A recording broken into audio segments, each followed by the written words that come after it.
Good morning everyone, নতুন একটি ব্লগে সবাইকে স্বাগত।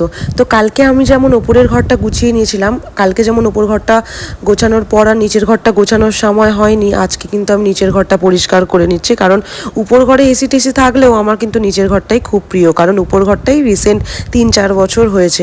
নিচের ঘরটা নোংরা হওয়ার কারণ হচ্ছে কালকে হনুমান এসেছিল, তার মধ্যিখানে মা খেতে দিয়েছে, বারান্দাটাও নোংরা হয়ে আছে, ঘরটাও ধুলো হয়েছিল, তাই বিছনা জানলা এগুলো পরিষ্কার করে নিচ্ছে। আমি দুদিন ছাড়াই জানলা বিছনাগুলো পরিষ্কার করে নিই। আর বারান্দাটার অবস্থা তো আর বলার মতো নয়, আমি যে কখন কি কাজ করব আজকে আমার নিজের মাথাতেই নেই। বারান্দাটা পরিষ্কার করে নিলাম, কারণ তারপরে তো আবার আমাকে কাচতে হবে, কারণ ওয়াশিং মেশিনটা প্রবলেম করছে। এই রে, আমি একটা কাজ তো ভুলেই গেছি, গিজারটা চালিয়েছি কিন্তু গিজারটা চালিয়ে আর বন্ধ করার নাম নিইনি, আর একটু হলেই একটা দুর্ঘটনা ঘটে যেত। মা বলে গিজার চালানোর পরে গিজার বন্ধ করে তবেই কিন্তু কাচার জলে হাত দিতে হয়, আদারওয়াইজ নাকি কারেন্ট শর্ট লাগতে পারে।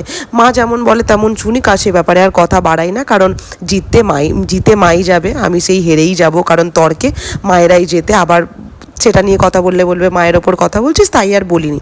সেখানে আমি কাপড়গুলো শুকিয়ে নিচ্ছি।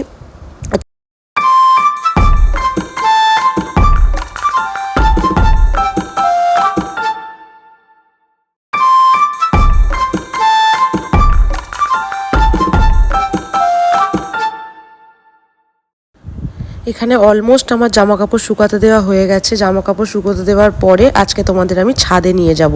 আমি যে বলি ছাদ বাগান, আমার বাবা যে ভীষণ সুন্দর করে সাজিয়েছে, মন একদম শান্ত হয়ে যাবে সারাদিন পর ওখানে গেলে, মন একদম ফ্রি। চলো বাগানটা দেখে নিই।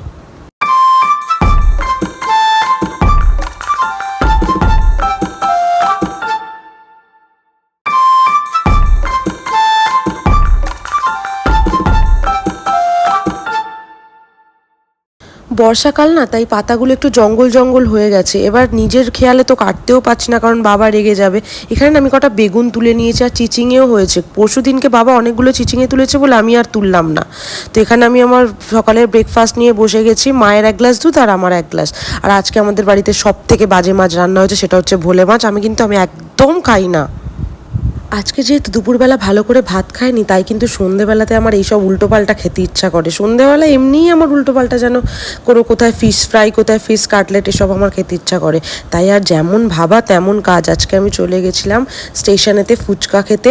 ফুচকা খাওয়ার পর আমি ফিশ ফ্রাইটা কিনে নিয়েছি। ফিশ ফ্রাইটা কিন্তু একদম পিওর ভেটকি মাছের, ভীষণ ভালো স্বাদ ছিল। আর একটা হয় কিন্তু চিজ দেওয়া, আমি চিজটা অতটা পছন্দ করি না বলে আমি প্লেনটাই নিয়েছি।